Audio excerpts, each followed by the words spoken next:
कैसे हो दोस्तों। आज मैं आपको एक मासूम बच्चे की बहुत ही मार्मिक कहानी सुनाता हूँ। शुरू करते हैं आज की कहानी। मैं हूँ आपका होस्ट और दोस्त प्रदीप। आप देख रहे हैं तलाश जिंदगी।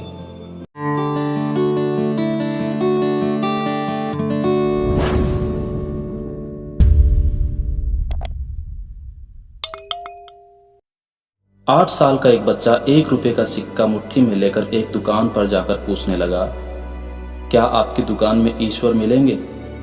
दुकानदार ने यह बात सुनकर सिक्का नीचे फेंक दिया और बच्चे को निकाल दिया। बच्चा पास की दूसरी दुकान में जाकर 1 रुपए का सिक्का लेकर चुपचाप खड़ा रहा। दूसरे दुकानदार ने पूछा, ए लड़के, 1 रुपए में तुम क्या चाहते हो? लड़के ने कहा, मुझे ईश्वर चाहिए, आपकी दुकान में है? दूसरे दुकानदार ने भी भगा दिया। लेकिन उस अबोध बालक ने हार नहीं मानी।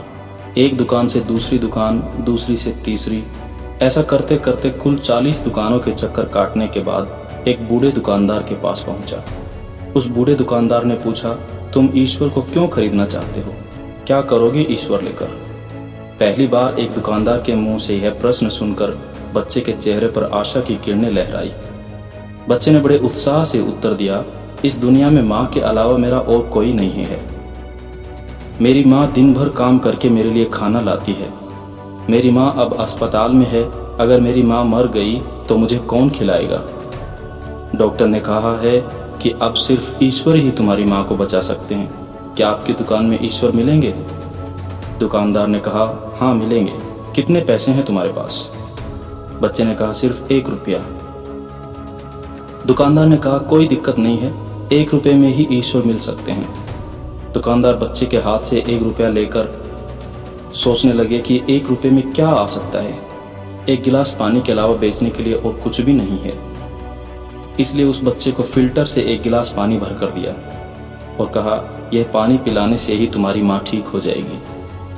अगले दिन कुछ मेडिकल स्पेशलिस्ट उस अस्पताल में गए। बच्चे की माँ का ऑपरेशन हुआ और बहुत जल्दी ही वह स्वस्थ हो उठी।